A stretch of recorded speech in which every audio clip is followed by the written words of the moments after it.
I want to share something that has been really useful for me in meditation. I notice that when you look into any meditation form online, or you hear people usually address their complaints about meditation, there's this common theme of, I can't quiet my mind for that long, I can't shut my mind off. And there's this sort of prevailing idea that the point behind meditation is to disable the mind to be something, whether to be more present or whether to reach some kind of mystical state. I mean, it's actually really useful in general just to question why you actually feel like it's even worth quieting the mind, if it's just something that you've picked up from someone. But anyway, that seems to be the general consensus, right, behind meditation, that your mind is in the way, your mind is stopping you from reaching where you need to be in meditation, and therefore we can create a really limiting narrative around that unless I can get to this point, unless I can get to the point where my mind is perfectly still, I'm failing at meditation. And I think that's why so many people ultimately give up meditation, and if they do keep with it, they keep with it with a lot of resistance for a long time, and I can attest to that from my own experience as well. So I want to offer an alternative view, and one that is held more commonly within the Zen style meditation traditions. You can't actually just shut your mind off. Most human beings on the planet, we are very rarely able to completely shut off thinking altogether. And this isn't somehow a fault in us. This is not a negative thing, in my opinion. This is actually just the fact that we are designed, or we exist in a way where we have different operations occurring all at once, right? We have the operation of our body occurring at once as it is right now. We can't actually just stop our heart rate. We're usually not even conscious of it. We wouldn't want to do that, obviously. But it's the same with our mind. We can't just shut our mind off, because the mind is essentially a conditioned karmic pattern. It is always occurring. It is always responding to different data that it considers to be most relevant. If the mind is more anxious, it's responding to data that can potentially be a threat to us. If it's excited, it's responding to data that something could happen, this could occur. Or if it's more depressed, I mean, there's different states of awareness that the mind can surf through. But ultimately, the mind is an element of us. We need our mind to function, and trying to turn it off in meditation, as evidenced by the fact that most people find it so difficult, is pretty much a pointless thing. So I want to offer an alternative view of how to actually get into flow, get into rhythm in meditation. This has been really helpful for me. And I think this is, for a lot of people, going to be the next step in taking your meditation experience into something more prominent and significant, where you actually feel like you're in rhythm with meditation. I dare say you'd even be enjoying the experience of meditation. And you can even look back on all those times that you tried to silence your mind, and you tried to focus on your breath and focus on, again, that all has its place, that kind of concentrated meditation. But there is a very direct opposite here. So let's talk about that. So here it is.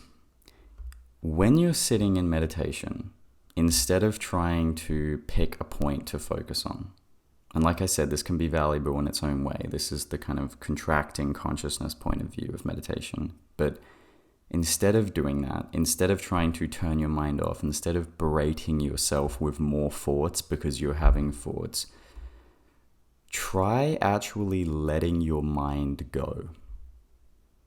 Just when there are thoughts arising, when there are things coming up, just allow those thoughts and those inner narratives, that inner monologue that you have, or even a dialogue if you're imagining conversations with, sometimes I could even imagine conversations with many people at once. Just allow that to go where it needs to. And your only job is to settle into a state of calm and allowing.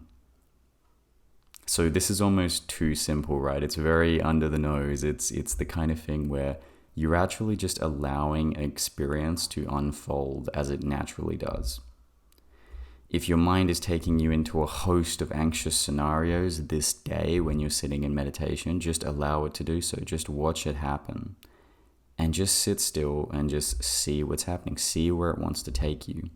This is really about creating a different kind of relationship with mind.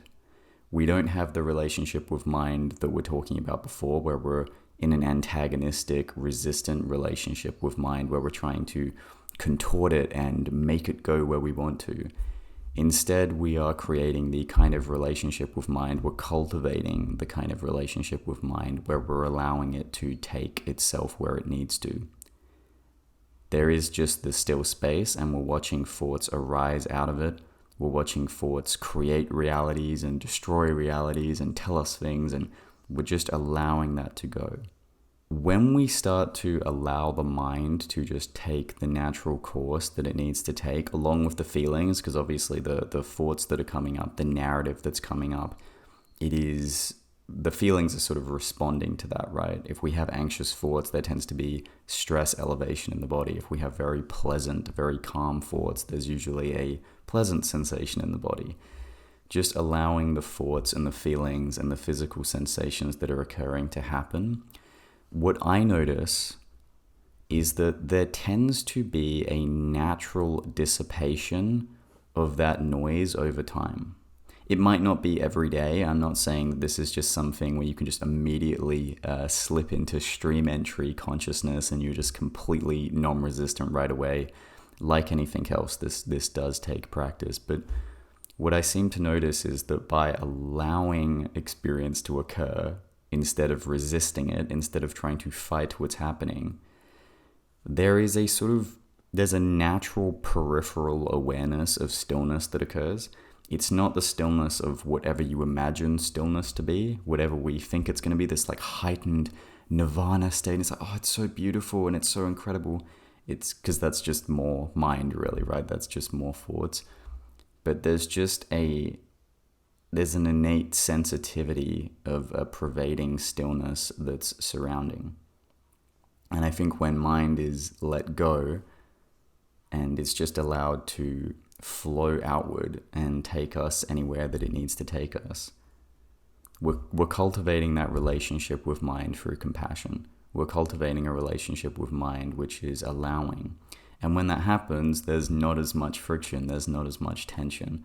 So we don't have to keep sitting there in a state of, I can't do this, or I'm failing at meditation, or maybe it's just not for me. Just try to sit and allow your experience to unfold the way it needs to, even just for an experiment. Just try this for 30 days. If you're someone who's been struggling with meditation and you keep quitting meditation and coming back to it, but you're really interested in it and you're trying to learn the science behind it, and you've tried Vipassana and you've done a retreat and you've done all these things, but you never really seem to be able to do it. I think that is because mostly there is a strong emphasis on this more contracted, concentration-oriented meditation, which is really important. We want to be able to develop different levels of awareness. But there is also the opposite to that, right? Which is the meditation of just allowing experience to flow.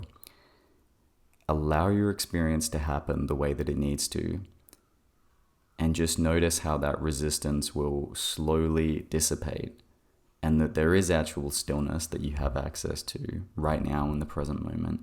You don't have to focus in on it, because it can be a bit like a ghost grabbing its own hand with the stillness. Like as soon as you try to grab it and like pay attention to it, it's like you're back in the mind paying attention to it.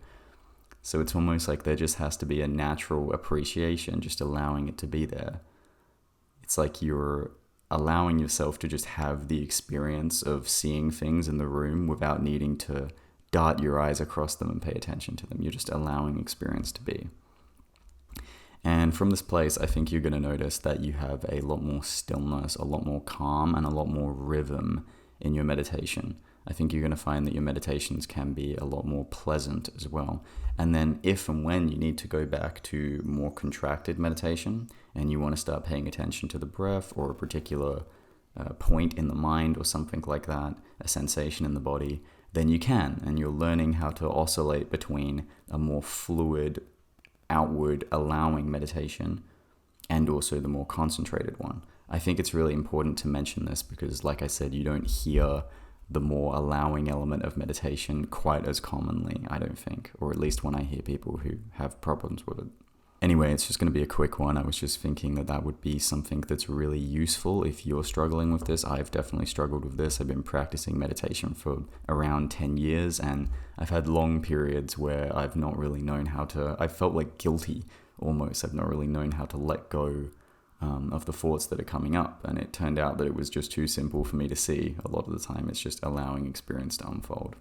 Anyway, if you got value out of this, I appreciate you subscribing, helping me building up the channel, liking the video, sharing this to anyone you feel like would get value out of it if they are talking about how they're struggling with meditation, they've been trying so long, or maybe you just think it's an interesting alternative POV. I hope you're having a beautiful day, and that's me.